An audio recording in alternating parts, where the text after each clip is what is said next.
Hi, friends. Hello, good night. Today we're going to have live with me, immigration lawyer Alina Shautsova. We're going to be discussing the most interesting recent immigration news. And in the end, of course, I'll be answering your guys' questions. So we have some interesting developments that I will be talking about. Please join me, like and share this stream, of course, and prepare your questions. Comment with your questions and comment where you're watching from. And today we will be discussing certain information that OPT program, Optional Professional Training Program, may be ending soon for international students in the United States. And also we will talk about this very important news updates with regard to arrests at immigration courthouses, what's happening with that and why it's happening, and who may be arrested if appears for their immigration hearing. So thank you very much for watching. Again, my name is Alina Shautsova. I'm an immigration attorney, licensed lawyer. I practice out of New York, but I help people in all 50 states and overseas. If you need a confidential consultation with me, please reach out to my office, 917-885-2261. And let's start. Again, don't forget to like, share the stream, and ask your questions. So, first thing I wanted to talk about, of course, is this news that the government started changing the way they approach certain cases. And as a result, people who show up in immigration for the immigration hearings, the right thing to do, right? If you don't show up for a hearing, you will be ordered deported. Guess what happens to those people? They get arrested and detained by ICE. Not quite everyone, you need to know that, but some people, and we're going to talk about who those people may be. Well, number one, those are the people with criminal charges. You need to know that. After passing of the Lake and Raleigh Act, if you have any even minor criminal charges related to theft, you will be arrested now. You will be detained by ICE. You need to know that. But second category of cases is more curious and troubling. These are the cases of people who entered the United States using that CBP-1 parole. So what happens here is that they show up for their immigration court hearing.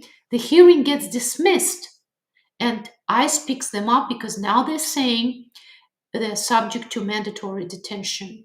Why? Because their parole was terminated, the 240 proceedings are terminated, and now they are in expedited removal proceedings. This is quite interesting, very move, I would say unprecedented move by the government to handle matters this way. And we receive more and more reports that people who are trying to do again the right thing and show up for their court hearings are being handled this way. Okay, you need to know about this. You need to discuss with your attorney. Now, guess what? For those of you who do have lawyers, very often you may appear for your court hearing by video. And if it happens, you will not be detained, obviously, because you are appearing by video, right? You are connecting from your house. But some judges, they require in-person appearances, and that's what may happen.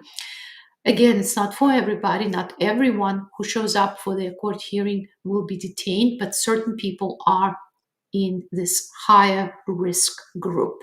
And then just mention that if you're watching me on TikTok and you would like to hear it again, please watch my video recording of which will be saved on YouTube and Facebook, and I explain who those groups are.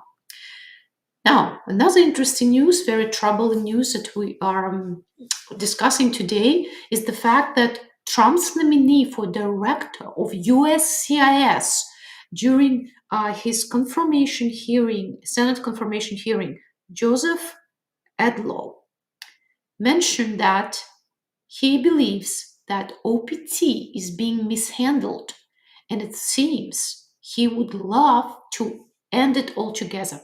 Okay, OPT, optional professional training, it's like an opportunity for students who receive degrees in the United States to use their skills related to the field of study, practically working for an employer, right?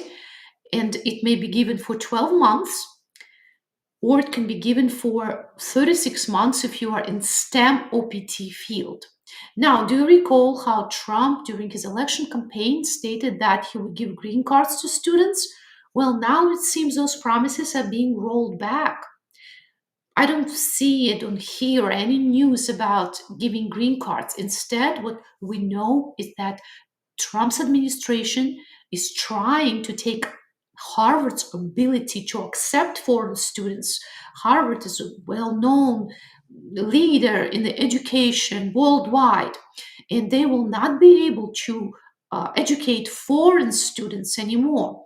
Well, that's what Trump's administration stated. However, what happened also is that currently there is a lawsuit going on about this, and it seems that a federal judge blocked this decision by the Trump's administration temporarily, but it very well may be. Why? Because it is in discretion of the US government. It very well may be that eventually Trump's administration is going to win. And there was a conflict between the administration and Harvard, and it seems that the the government, current government, decided to basically exercise their power over Harvard this way. Official announcement was published on USCIS website about this, and again, the lawsuit followed. Currently, there is a temporary restraining order, but everything points in the direction of Harvard losing that ability to accept foreign students. Now, this is the most stressful time for those foreign students who invested into the selection process, invested into invested funds and scholarships, application, and so on and so forth. And now they will have to find a different school to join. Definitely nerve-wracking. Definitely, I would say crazy. We're going to see what's going to happen with that. Now, if you guys have questions, I'll be very happy to answer them. Absolutely. Let me know what questions you would like to discuss. Let's see, my friends from TikTok. Thank you very much for your active participation, your likes, hearts, and sharing. Thank you for joining tonight. If you have not subscribed to my social media, please do so. Let's see. Hi, so good. Is it safe to travel back home for F1 students? Active service, no violation, but has transferred. I would say, so that if you can, please avoid traveling at this time. It's a very serious situation right now. Every time, guys, you leave the United States, even if you believe that you are this perfect non-immigrant, you never had any violations, you always been very, very good, didn't work without authorization, still, please, now it's not the time for traveling. Why? Because when you're trying as a non immigrant to come back to the United States, you have zero rights. Zero rights, okay? And it's very easy for the CBP officer just to turn you back, and no court is going to be on your side, because courts actually consistently rule that if you are not a resident or citizen of the United States, you don't have a right to come to the United States. So be mindful of that. I would not advise you to travel at this time. All right, let's see. Hi, ROD. Is it safe to travel? Thank you guys very much for the gift. Is it safe to travel in removed conditions with stamp I-51 on passport? You removed the conditions already, or you're in the process of removing the condition? If you're in the process, not safe. Okay, do not travel if your I-751 petition is still pending. Why? Because if that petition will be denied, you will be treated as an arriving alien at the border with zero rights, and you will be placed in detention. I wouldn't recommend traveling unless you're sure that unless you filed for the I-751 recently and you know there will be no decision while you're traveling. Okay, that's how I would probably advise you. Thank you very much, Lahir, for the gift. Hi, Catherine. What's the current date for VAWA visas? Current date for VAWA visas? Not sure, but I'm going to tell you that I'm not sure what the question means, but I'm going to tell you that it takes about 2 years for Vermont Service Center to go over the filed application. Okay. All right. Hi guys from YouTube. I'm gonna hop onto this platform and see what questions we have. Hi Abdul. Hi Mohammed. Hi Sagar. Hi Sagar. Good evening, Alina. I have had a visit with you recently in person. Just wanted to know about self-sponsorship for EB2. I'm currently on B2 visa since 28th March. All right. Um, First of all, guys, never share any personal identifiable information online. Okay. As you see, you're in a peculiar situation. You came on a tourist visa and you seek immigrant options, right? And the government may not like that. They may consider that you entered with a fraudulent intention. You really truly is an immigrant instead of being non-immigrant. Just keep in mind that privately, when you ask questions, that's different than publicly. But generally speaking, EB2 option is an employment option. But what happens here is that currently it takes about 3 years for EB2 petition to become usable. If you start the process now, you will be able to use that EB2 petition only 3 years from now. And what happens is that if you remain in the United States during this time, by the time you need to use that EB2 petition, you must show that you maintain lawful non-immigrant status in the United States. So for a regular B1, B2 visitor who would not be able to change their status to anything else, it's not a practical option. However, somebody may consider exiting the United States and filing for EB2. In the meantime, the employer is filing for EB2, and then they can re-enter the United States upon approval of that EB2 visa. Okay, so that's probably going to be a safer choice for many people. Hi, Adam. I want to move abroad. How I keep my benefits as a citizen? I'm not a benefit attorney. I would love to, I would love to be able to consult somebody how to keep the social security or disability benefits, but unfortunately I cannot. All I can tell you that if you are a US citizen, by moving and staying overseas for a very, very long time, by doing that, you do not lose your US citizenship. Okay. However, what you need to do is you need to consult with a tax attorney because there may be some tax consequences. I think you still have to file taxes in the United States, even if you live overseas. United States citizenship is a great thing, but for tax purposes, you need to be aware that there are certain rules. And just because you don't live in the United States doesn't mean you don't have to file or pay taxes in the United States. All right. Hi, Shigal, 76. My friend filed for VAWA October 24th, got prima facie and EAD approval waiting receipt of the card, but travel permit not approved. Isn't it supposed to be a combo card? No, it doesn't have to be a combo card, guys. Not anymore. In fact, it started during the Biden administration, where the government stated that they will no longer approve work permits and travel permits at the same time. They may, but they don't have to. And another thing is this, especially for VAWA cases, if a person initially did not have that legal entry, currently the travel permit is not going to be approved. It changed thanks to the fraud situation that happened, I believe, in New York. There was a practitioner who was fixing people's stuff, people cases by filing fake VAWA applications and applying for the travel permit. And the person would travel on that parole, come back, and then the VAWA application that had no basis would be abandoned, okay? And after that, the person would file for something else. So guess what happened? Of course, the government finally, kept up with that because that was happening for a number of years, from what I understand. And they said, oh, you know what we're going to do? We're not going to approve those travel permits for anybody anymore. So it's very rare these days that you're going to see the travel permit to be approved for a person who initially did not have valid entry. Okay, so just keep that in mind. All right. Hi, Mr. Ahmed. I entered the United States on a B1B visa and applied for asylum just 3 days before my I-94 expiration. Okay. I received a notice of my asylum interview by late April, and I attended the interview. Right. Hold on. What happened? I attended the interview with my family on May 20th. Since my visa status is now expired, I understand that I'm currently out of status. My concern is my asylum application denied. What will happen?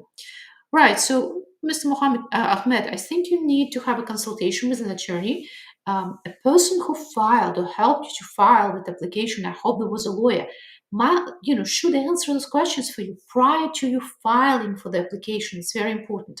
Now, if your application is not approved and you don't have legal status anymore in the United States, you will be placed into deportation or removal proceedings. Okay.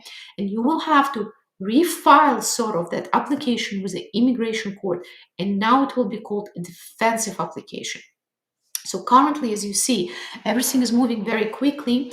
Some people have this wrong impression still that if they file for asylum, they may hang out here on a work permit for years waiting for their asylum interview date. Well, it's no longer the case. We hear more and more cases, situations when you file for asylum and you're being called for that interview within the first 45 days. It means you have to be fully prepared by the time you submit that asylum package, and you have to be ready for that interview. It's very important prior to you filing. Okay. So that's just the reality of it. Keep this in mind, be prepared. Why? Because if you are moved to court, in court you also may be seeing very swift process. In fact, I have my old cases bumped to 2028, and I was thinking why it's happening. And now I think I figured it out because judges are clearing up their calendar for these newer cases, to process those cases as fast as possible to discourage. The system would like to discourage use of asylum just for the work permit purposes. Okay, so that's what's happening. All right, let's talk to some people on TikTok. How are you guys doing? Hi, Kylie. Up another interview and canceled it, and now they're back to actively reviewing. All right, so what's happening here, I guess, is that you were scheduled for the interview and then you received a cancellation notice, very common these days as well. Okay, that they're actively reviewing it, that little status that you have, it's actually meaningless. You just have to wait for what's going to happen next with your case. Okay, right. So you had a marriage adjustment case and intended marriage interview yesterday, and they set another interview.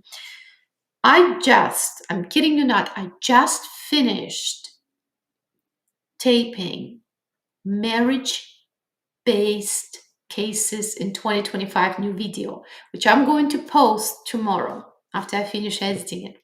And I explain how the marriage-based cases changed now. And you should watch that video to understand what's going to happen next with you. Okay? I think there are certain areas of immigration laws, if not all of the areas, that the government is going after. And one of them is obviously asylum. You see that, right? The second one is marriage-based green cards. It's getting so intense. Not every case, but some cases, especially for people who did not use lawyers initially, guys. Your life is gonna be hard. I kid you not. There will be a second interview, which becomes almost a norm now. And there may be even a third interview sometimes. It's crazy, I'm telling you. And even if you pass those and you finally get that 2-year green card, there will be an interview for I-751. It's tough these days. So, Catherine, now you have to use, you guys have to use this opportunity in between the interviews to strengthen your case. Collect every piece of paper that you have. Because if you called for the second interview, now will be your opportunity to supplement your documents and show to the government that you do actually live together, right? It's very important. Hi, Guri. There will be a shift in the world, right? Well, shift has been happening. Let me see what questions we have. Yes, Kylie. So that was the answer for you. And Catherine asked about VAWA. Let me see. Um, yes, guys, of course, green cards are still being approved left and right. No problem if you have a strong case. If you don't have a strong case, it's going to be extremely tough. What does it mean to have a strong case? Well, a case that is well prepared, right? Well prepared case, well documented case. Let's see. I-130 visa for spouse, how long is to wait? It depends on where your spouse is. If overseas, it may take longer.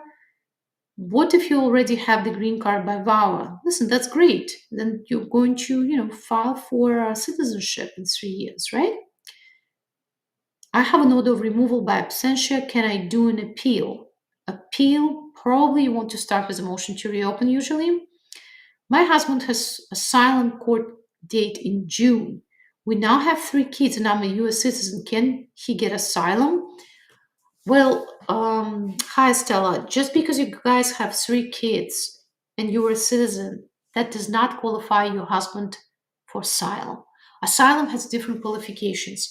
To win asylum, a person has to show that they are unable or unwilling to return back to their home country because of the fear of persecution based on race, national origin, political views, religion, or membership in a particular social group. Okay? So that's what it is. Does the SILI green card approval still stop? To my knowledge, yes, it's still on pause. To my knowledge. Are residents by VAWA safe? Resident card for 10 years. Guys, everyone who received green cards lawfully should be safe, okay? You don't need to be worrying about, everything that's happening. As long as you do not stay out of the United States for more than 6 months, you do not have criminal charges, and you didn't commit any immigration fraud, right? Then you should be fine. You should be okay. How long does it take to social security card for illegal immigrants who is released on bond? Well, so first of all, that person will have to file for work permit and it has to be granted. And if that's the case, the person will have to then make an appointment with Social Security office and apply for the Social Security number. It's no longer automatic, okay? No longer automatic that you receive that social together with the work permit. Yes, hi Catherine. So I found your question. What's the current date? Yes. So yeah, we kind of discussed that. The current time processing for VAWA cases is about 2 years. All right. Hi Said from Morocco. Hi. All right. My friend approved his asylum case. Hi Pulak. Let me see what your question is. So my friend approved his asylum. I guess your friend's asylum case was approved in 2023 and sent his vaccination report twice. He sent his record RFE in March. How long does it take to get approved? All right. If your friend received his green card based on asylum and now filed for green card based on asylum, I'm not surprised that your friend is not receiving any decision. Currently, the processing of those cases is paused, stopped. So, despite the fact that your friend sent their medical report in March, they will not hear back until USCIS is going to stop that pause. Okay. Hi, Shandesha. Hi, Alina. My marriage only lasted for 8 months till my marriage became abusive. Will this be a red flag for VAWA? Well, the duration of the marriage is important, right? But 8 months is a decent time. We had cases approved when the couple resided together for a shorter period. Listen, if the marriage turned into a nightmare, you don't have to stay in that marriage. Your priority has to be your safety, right? So if the person is violent, you don't have to stay in that marriage. Nobody's going to say that, oh, you should have remained in the same household to get your green card. Absolutely not. That's not what the law says. You do have to show that the marriage was real and is real if you're not divorced, right? That at some point you guys lived together in the United States. These are the requirements. But then you have to show that you were abused. If you can pass that threshold, it actually doesn't matter how long you guys lived under the same roof. The law doesn't require any particular time. There is no requirement saying that, oh, you have to live for 6 months or you have to live for 1 year.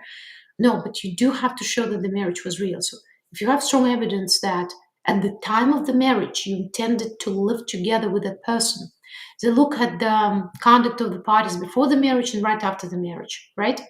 What plans you had? Did you have a lease? Did you buy something together, something expensive, perhaps expensive for you? It doesn't have to be objectively expensive. It can be subjectively expensive, right? For someone, $10,000 purchase is nothing, and for somebody, $10,000 purchase is their life savings, right? Um, Maybe you can show affidavits from friends and family attesting to your intentions, attesting to your life together. Hey, then, you can meet that prong that your marriage was real. And then you move on to the next prong that you were abused during the marriage. So just keep that in mind, right? Let's see. Hi, Jacob. Friend can find his case in UIR system. The court date is June 6, 2025. Should he go to court? Absolutely, yes. You must appear in court. Why? Because if the case will be docketed the night before and it's not yet in system on the day of, right? Thank you, Jacob. It's not in the system on the day of. Let's say it's in the system in the morning and your friend decided that, well, I wasn't in the system, I'm not going to go. What's going to happen? Your friend's going to be ordered deported automatically, or deportation in absentia. So do not make this mistake.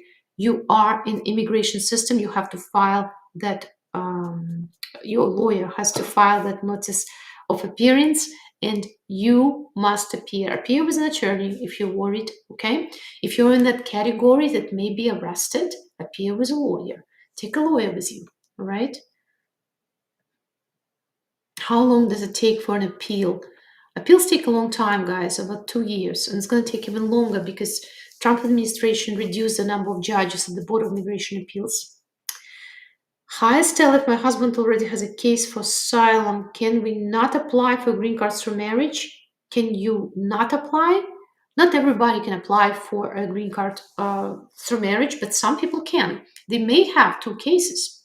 I think that you guys need to start working on the case, because I think earlier you mentioned that your husband has a hearing in June or something, right?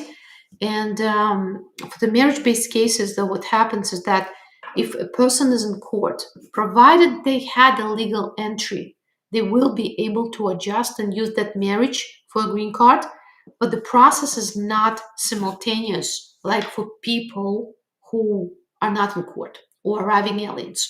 In other words, two parts of the case, I-130 and I-45, cannot be filed together with USCIS. You have to first file for I-130, and that may take 2.5 years to be decided by USCIS if your beneficiary is in court proceedings.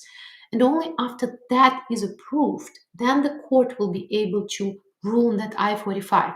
So if you wait for too long to start that marriage-based green card process for the person who is in court, the judge may say now that, listen, you have that I-130 not even filed or maybe filed recently. I do not want to wait for 2.5 years for you to have the decision on the I-130. If previously during the Biden administration they would give you this time, now they may say, I don't want to wait for you. And instead, I will rule on other applications that you have, I-45. And then if I deny them, I'm sorry, I-589, asylum. And if I deny them, you're going to deal with everything at the Board of Immigration Appeals level. Now, if you filed for that I-130 2 years ago, and now it's the government's fault that it's taken too long, your arguments are much stronger for the judge to pause the case and give you guys time for that I-130 to be decided. Okay, that's a different situation now. And also you have great chances of reversing the judge's denial if it happens, because now you shift responsibility for the case delays to the government. It's not your delay, it's the government's delay. So I know immigration lawyers charge money for the case, but trust me, a good immigration lawyer has a strategy as to how to make sure that the person is not going to be deported and it's not going to be blamed for causing delays. I'm going to give you a practical example. So a client hired us a couple of months ago, recently, I think in December, end of December. The case has been pending in immigration court, if I'm not mistaken, since 2019, so a while ago. But remember, it was a pandemic as well. They got married the first time. They filed for asylum. That's how, and were transferred to court after the interview. That's how they ended up in removal proceedings. And then they had marriage number one with someone that didn't work out. But based on that marriage, the court gave them time to continue the case. While the case was continuing, there was pandemic. The person divorced spouse number one. They remarried spouse number two. And in the meantime, individual hearing is coming up, right? And the case was initially in New York, in my jurisdiction. So at the time, before the individual hearing, the client moved to a different state. Right before the individual hearing, literally 10 days before. So the government filed a motion to move the case out of New York to a different jurisdiction. Fine, they can do that. We wanted to stay in New York, but we really couldn't because the client no longer resided in New York. So the case was moved to a new jurisdiction. New jurisdiction, strict judges. I asked the court to again pause the case because we have the I-130 pending from a long time ago by spouse number two. The court initially denied. And then I was like, okay, well, what can I do about that? Well, we decided to file I-45 application with the court, which typically I don't do. Why? Because I do not want the client to file and refile and lose their filing fees in case the I-130 will be approved by USCIS. Usually what happens is that then we ask the court to close the case in the immigration court and we continue with the process before USCIS. But this case was different, right? The judge pressed the client to move forward with a hearing, even though the only application that could have been resolved would be asylum application. And because I-130 is not decided, that I-45 cannot be resolved. But what we did, we filed for I-45, and now the judge realized that they will have to make a tough decision on the day of the trial that they scheduled already. They would have to, if in case, and I'm sure my client will win asylum, but in case there is a lost asylum, the judge will have to then rule on that pending I-45 and justify why they did not give my client more time to go through I-130 process, even though my client didn't cause delays for the I-130 because it was filed 2 years ago. So right before the hearing, the judge folded and canceled that hearing date. Honestly, it was the right thing to do from the start. But what I'm telling you is that if there was no lawyer working on the case, it would have been different. The client probably wouldn't be able to develop all these different strategies, how to manage their case, right? And they would have lost an opportunity to get a benefit they are entitled to. So that's why it's so important to have like somebody there who understands what is it that needs to be done. Also, good lawyers, they usually ask their colleagues if they encounter a situation, no matter how many years of experience you have, you always will have this one odd case sometimes.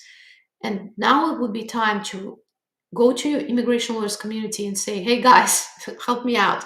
We have this board where we communicate with each other and we help each other out when we encounter this strange situations. Sometimes judges make very interesting rulings, never heard of before. Sometimes we just have this very strange case that has all these layers to it, and you need help of many, many heads with lots of years of experience to sort it out and see how the government is going to look at it and how you can convince the government that your case is a winner.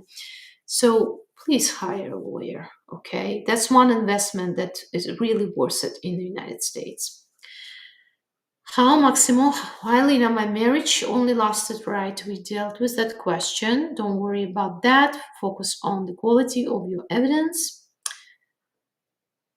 Thank you very much, Harj, for your encouragement. I must admit I've learned a lot from you, and I pass what I've learned to others who need it. Keep on the good work. I'll try definitely. Sometimes it's very hard, I have to tell you. No one, that's a nickname. I wonder, after denial citizenship from married. All right, give me more information so I'll be able to help you out. Hi, Martin. My wife is here on parole. It expired, but paperwork for residency. Can they deport her? Well, Martin, here is the thing. If they want you, they can. But hopefully they will not want you. I just had a green card for somebody who entered on a parole approved. So they had this 212D5 parole. Initially, they were in removal proceedings. We closed the removal proceedings, right? And then they filed for everything with USCIS.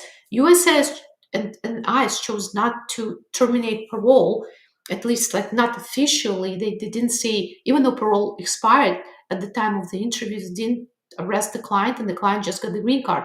So from what I understand, it's like their discretion, who they want to go after and who they don't want to go after. Okay, so Martin, work with an attorney. Hopefully your wife is going to have the same excellent result. Okay. Hi, Nativita. When you have VAWA case pending now, USCIS emailed me 2 more evidence, but my husband have criminal. All right, Navita, need more information. USCIS emailed you? That's weird. Okay, VAWA Vermont Service Center never emails. Not sure what happened there. Okay, they use safe mailing address. I've never ever received any emails from them except for when I emailed them to special safe line. All right, they have very strict rules as to where they send their correspondence when you are in this protected status. All right. Visa U protects if you have a denied asylum. A U visa will it protect you? It may.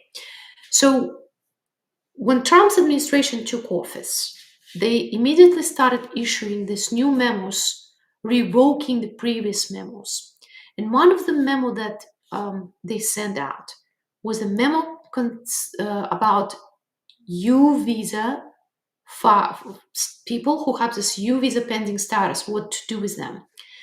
And because that memo was reused from the time they first took office, Trump administration 1.0, all that memo says is that if you encounter a person who is otherwise subject to ICE enforcement, but has U visa pending, it's up to you whether or not you want to move on with that enforcement.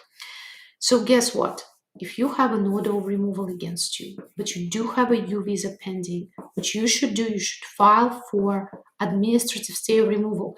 Now, I've had stories that they're being denied left and right. And yes, in the majority, unfortunately, they will be denied. But because you have the special status as a U victim, you actually may have a chance of it being approved. Okay? So just understand it's complicated landscape now. It's it's not so easy to defend yourself if you already have a final order of removal anymore. All right, that's just the reality of it, and there is no guarantee whatsoever that it's gonna work even if you file for it. But that's one of the tools that is available, and I think you, opposed to a regular person who doesn't have a U visa pending, you have greater chances of actually having that approved. Okay. Thank you guys very much for your gifts. Let's see. Hi, Candy May. If the petitioner is on government assistance, will that affect the beneficiary from coming to the United States? Well, I guess if the United States, if the beneficiary is out of the United States, the petitioner who is on government assistance usually will have to show that they meet affidavit of support requirements. If they're on government assistance, most likely they will not be able to show that. It means that you guys may have to have a joint sponsor. Will that affect someone's ability to come to the United States on the immigrant visa if you're using a joint sponsor? Not by itself. If the government approves a joint sponsor as a person who meets this threshold, they meet that qualification for the income, why not? So it will not matter that you receive government assistance otherwise, as long as you have that joint sponsor whose income qualifies for under poverty guidelines. Okay. All right. Hi, Sandun, paroled with I-94, pending I-589, has to check in with ICE tomorrow. Tomorrow. Tomorrow is a day off. Sandun, how is it you're checking in tomorrow? I would verify that. Tomorrow is a Memorial Day, and I think it's a federal holiday, if I'm not mistaken. So, do you want me to look it up if ICE is open tomorrow? Let's see. Is Memorial Day a federal holiday? A federal holiday? Let's see. Is a federal holiday in the United States. It means that ICE is not working tomorrow. So not sure what's happening there. Okay. Maybe what you should have done, you should have emailed them if you do have this incorrect date, right? And just say, hey guys, it seems that my appointment falls on the day when the office is going to be closed. All right. Otherwise, I guess all you'll have to do is just, I would have emailed them now, and you'll have to show up the next day if it's truly tomorrow. Okay. Maybe it's on the other day. Just look up your interview notice, that order of release notice. All right. Hi, no one. I have a question. After reapply for citizenship, can they remove to green card to deportation? All right. So, can your application for N400 citizenship naturalization result not in a citizenship, but rather in deportation removal proceedings? Absolutely. When would it happen? It would happen if the government finds out that you are deportable, that there are grounds for your removal. Number one, fraud at receiving the green card. In other words, that green card should have never been approved for you. Number two, abandonment of your green card status. Number three, criminal charges and convictions, right? What else I would say? Fraud, abandonment, criminal charges. Well, those are the most common grounds, all right? When they would place you in those removal proceedings. Sometimes denial of N400 does not result in deportation. Very often, in majority cases, it will not. For example, you simply did not pass the English language test or history test, right? Or, for example, they stated that you lack good moral character, but you don't have grounds for deportation in your records. That may happen as well. Sometimes they say you're guilty of something very vague. It's called unlawful acts. All right? Sometimes they say, for example, that, how does they call it? I don't remember how exactly, under what ground they put it, but basically what happens here is that you do not prove that you couldn't prove that your marriage with a US citizen, that if you filed based on that 3-year exception, is viable. Why? Because you didn't file joint tax returns. Okay? So all those do not lead to deportation. You can refile after the grounds for the denials being resolved. Well, guys, thank you very much for joining me. Again, if you have not subscribed to my channels, please do so. I hold these live sessions twice a week. This week it was Tuesday and Saturday. Next week it's probably going to be Tuesday and Friday. I'm going to see about everything. Again, thank you very much for joining. Thank you for your questions, for your gifts, guys, who are watching me on TikTok, and your hearts. Stay safe, stay on top of the immigration news, and I hope to see you soon.